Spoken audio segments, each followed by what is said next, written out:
Alright, hello and assalamualaikum warahmatullahi wabarakatuh everyone. My name is Muhammad Adi Akimi Muhammad Khairi.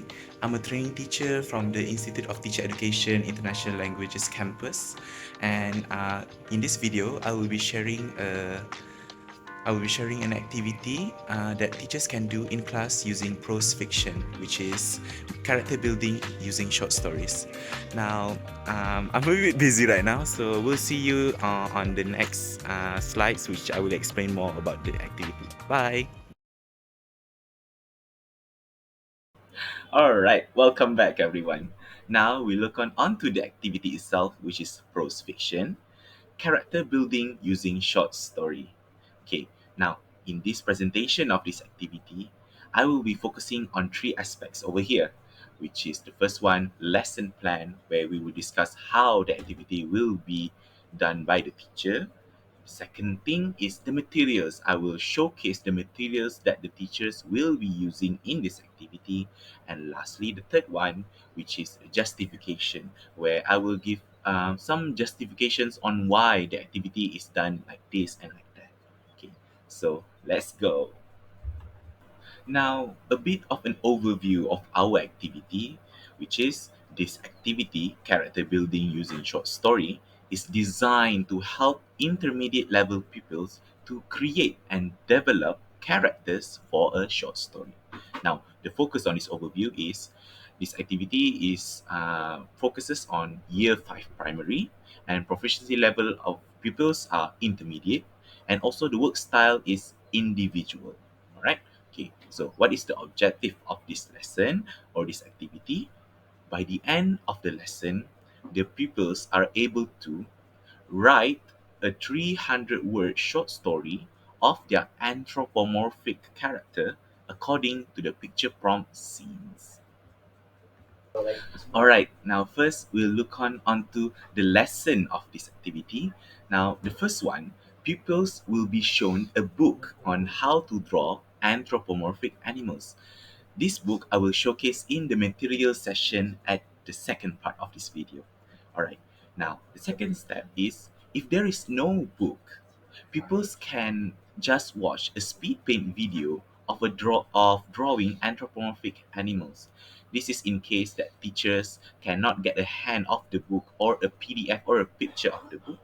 They Teachers can opt to use a speed paint video that I will be showcasing also at the material session of this video.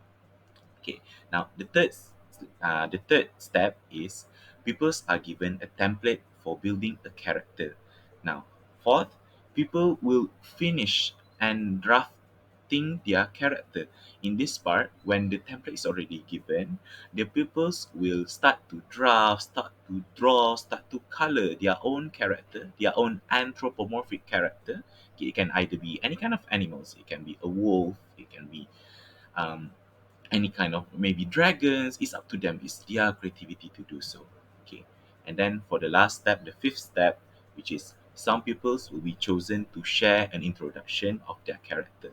All right, so this is nearing the end of the lesson part of the class, where if there is time, teachers can opt to choose a couple of students to share an introduction of their characters. Maybe just showcase their template, like, all right, so this template is my character. His name is Jules, and these are his traits, and these are his personalities, and so on.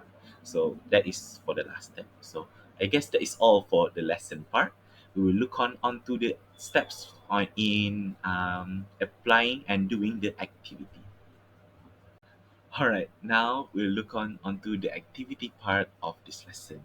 Now, the first step, pupils will write the opening part of their short story introducing their character.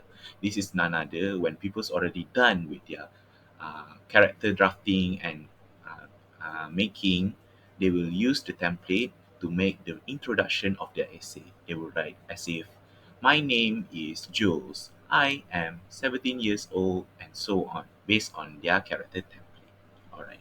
So the second step, which is picture prompts of several scenes, are shown for pupils to continue the story.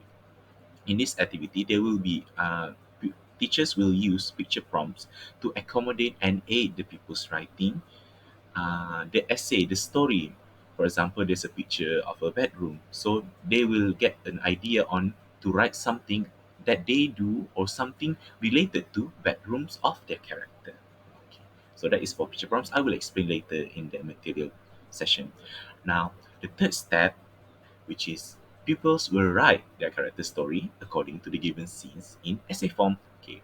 As year 5, they already know how to write essays. So this is just them applying the knowledge of writing an essay in terms of writing a short story. Okay. And then the fourth step, which is step 3, is repeated until the essay is completed according to the five scenes. Five scenes. Okay, sorry.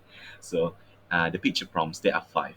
Therefore, it accommodates the five scenes that the pupils will see and then write their story according to the pictures and scenes. All right. So now we will look on onto the material section. So see you guys there. All right, hello everyone. So now we'll look onto the second part of the video, which is the materials for the activity. Now, we'll look onto the first material that teachers will need, which is this book, which is entitled how to draw oh, How to Draw Manga Furries, the complete guide to anthropomorphic fantasy characters by Hitsuji Robo. Alright, this book you can get it either at a shop, bookshop, which is called Kinokuniya, or also you can buy it online in Shopee. I already give the link in the description below. Alright, now when sharing about this book, um, I rather want people to enjoy the book and then explore it by themselves. But since if there is no time for people, they can opt to just read the first chapter or just look at the pictures of the first chapter, which is called Furry Foundation. Okay. For your information, anthropomorphic animals are also called furries in a sense. Okay. Now, in terms of this chapter, I think it's better because the objective of this book is actually to show people on how to draw their character, how to draw anthropomorphic animals, furries. Okay. So better focus on this book in terms of this, right? Because in the template that I will showcase a little bit after this, they will only like do the head shot of the character like this, just this part of the character. Okay, so from here the book already teaches them how to. Okay, don't look at me. Okay, the book already teaches you how to write the face. So you start with a circle and so on, and you start with the other traits of the drawing of the animal, and then so on for different kind of animals based on their creativity. Okay, these are for the legs, but not so important for now. And then they can also know how to draw the eyes, and not only eyes of different animals, and also different styles because it's their creativity. They can create their own character. There's no right, there's no wrong, as long as they create their own character. Okay. So that is basically the only objective of this book. But at the same time, it's also, like I said I will say in the justification part, because in terms of student engagement, student interest, this book can actually help in gaining the interest of students. So that is all for this book. And for the second material, which is if let's say teachers don't have this book, I will also show the video that teachers can use to show the people how to draw furries or anthropomorphic animals. All right. All right, teachers. So now we look onto the video, just a little preview of the video actually. Because if teachers, let's say teachers cannot get a hand of the book that I already shown just now, teachers can opt to use this video. Okay, this video is actually a speed paint drawing of a furry or an anthropomorphic animal. So let's just take a little bit of a preview of the video. Okay, the video is by Sibley.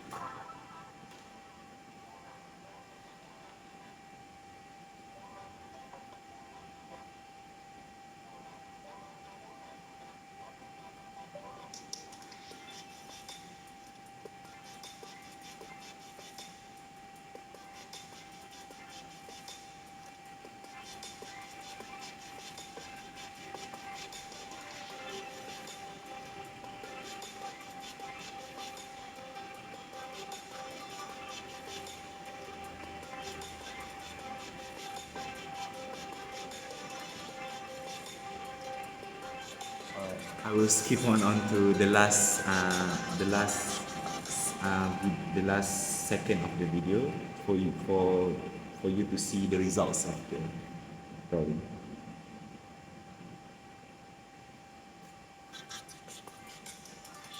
So basically, this is what a furry or an anthropomorphic animal is. Alright. Okay. Now, focus on me now. Okay. Now, in terms of drawing furries or anthropomorphic animals, this video is quite an advanced level of drawing actually. So teachers might opt. I better recommend using the book if, let's say, the teachers should try to get a hand of.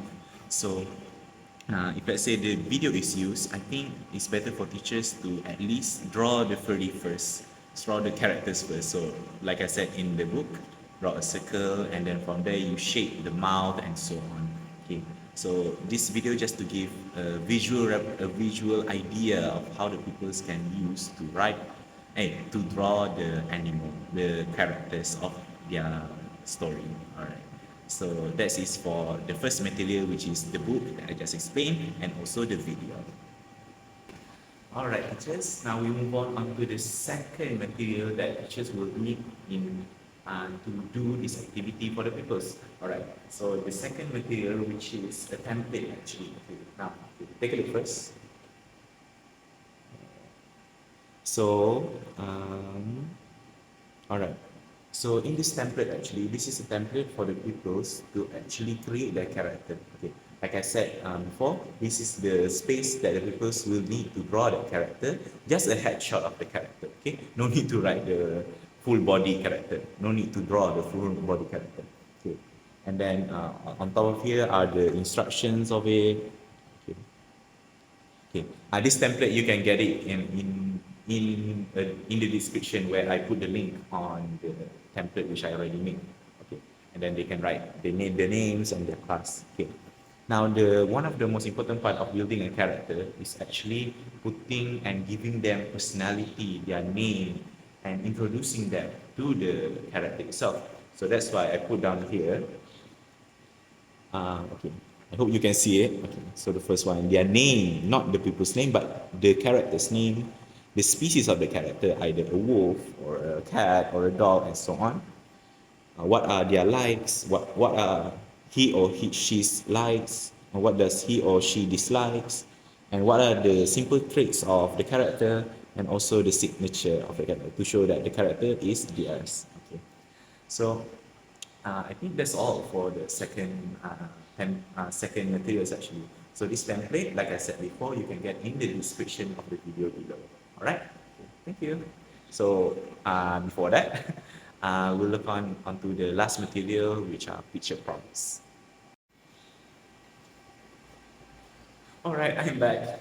Okay, so for the third material that teachers will need in doing this activity, which are picture prompts. Okay, now what are picture prompts? Picture prompts are basically just a picture, and then from there the pupils will look at it, discuss it, analyze it, and then make a story out of it. Okay, now this is one of the 5 picture prompts that I will be giving to you all in the description below.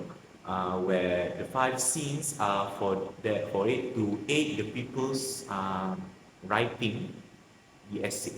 Okay, since the essay is a short story, so the short story will be based on these pictures. Okay, so this is one of the 5 scenes, which is a picture of a playground. Okay, so let's say when you show this picture, or actually you can also project it using a projector, but it's okay, you can opt in anyways.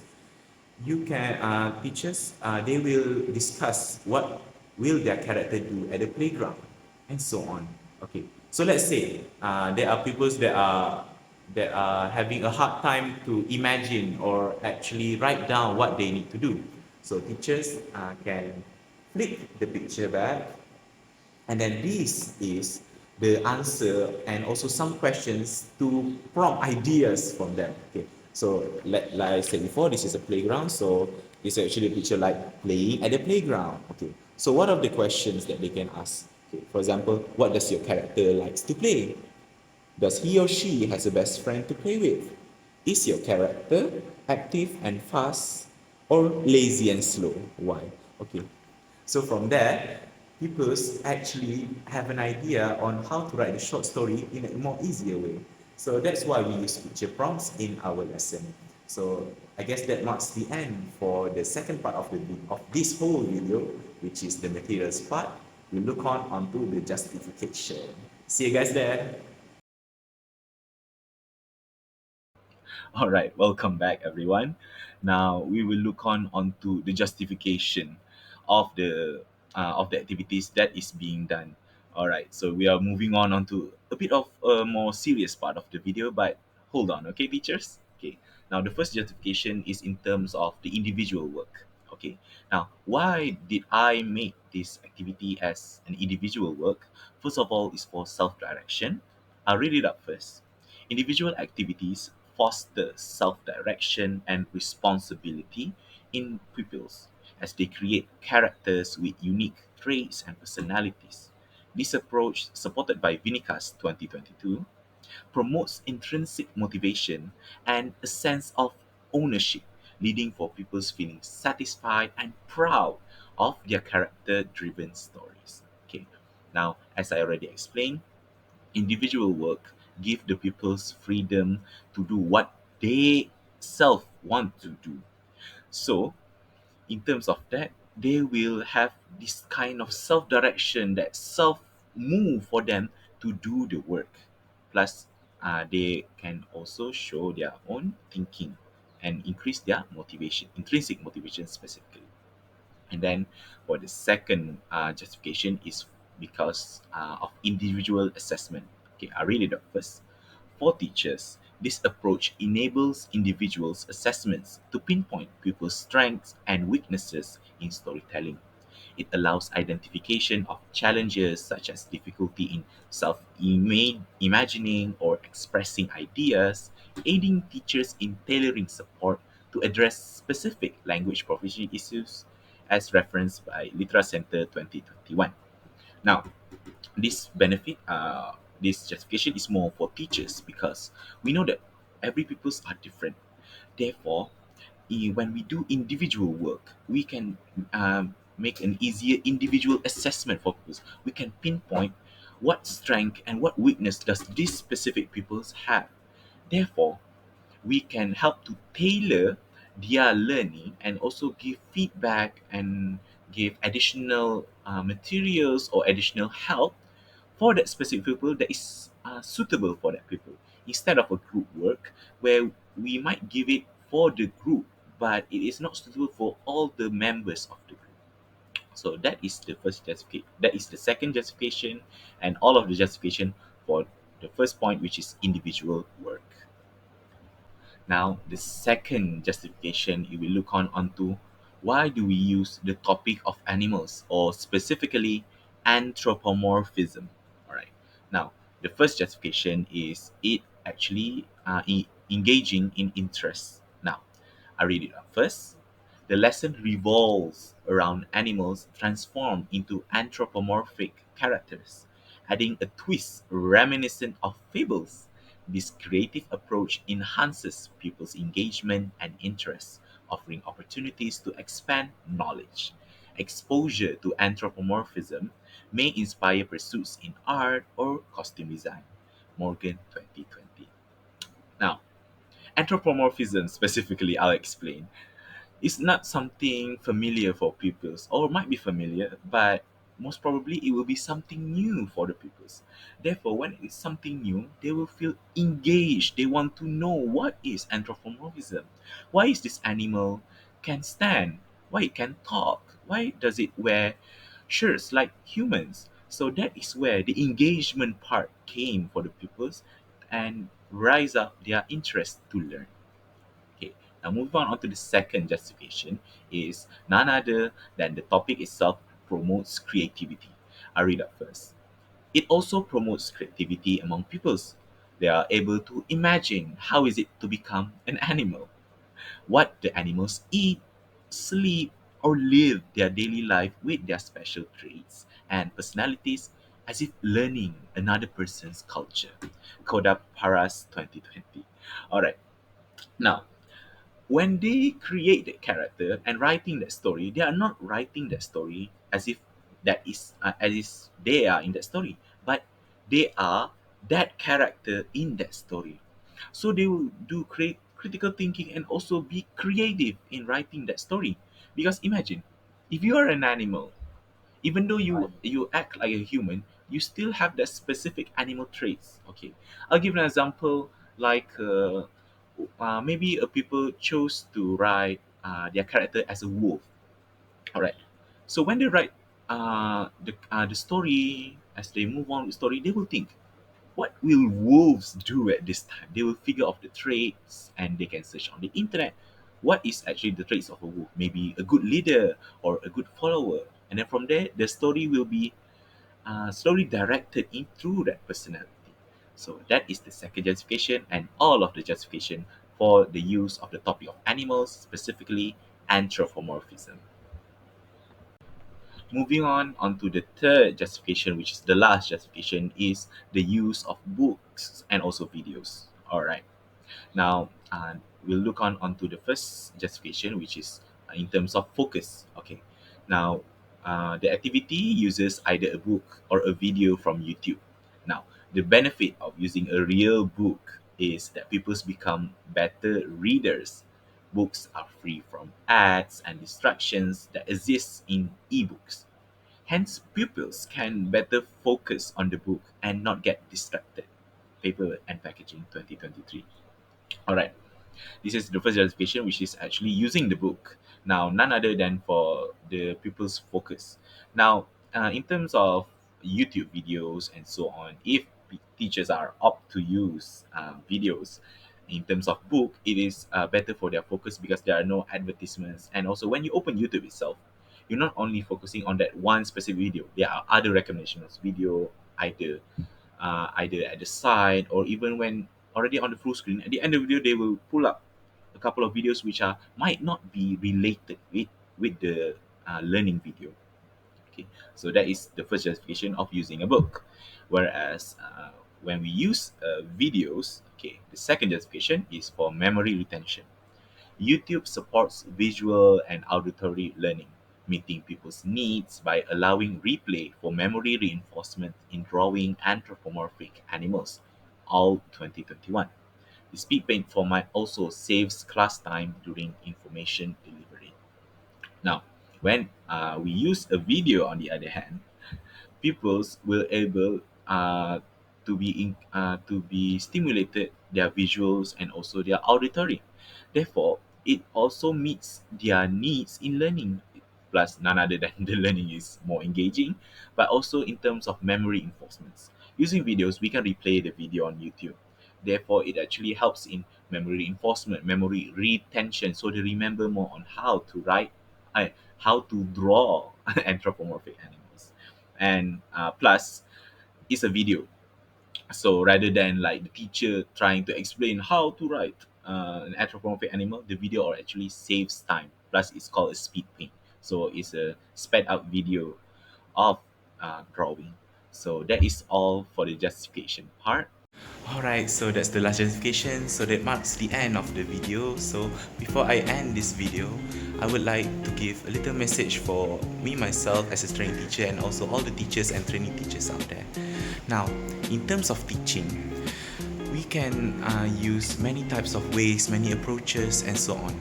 And the activity that I already showed to you, that is just one of the examples of it. Therefore, for you to use the activity, I am very glad if you choose to use this activity.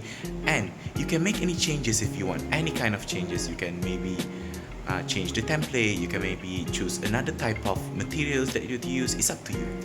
But the thing is, when we want to teach students either prose fiction, prose non-fictions, or poetry, or any kind of literature in English, let them have fun. Let them be in the learning. Let them create their own experience in the learning to have a better understanding and a better students at the same time. So I guess that is all from me. Thank you so much for watching this video until the end. Bye bye. Assalamualaikum.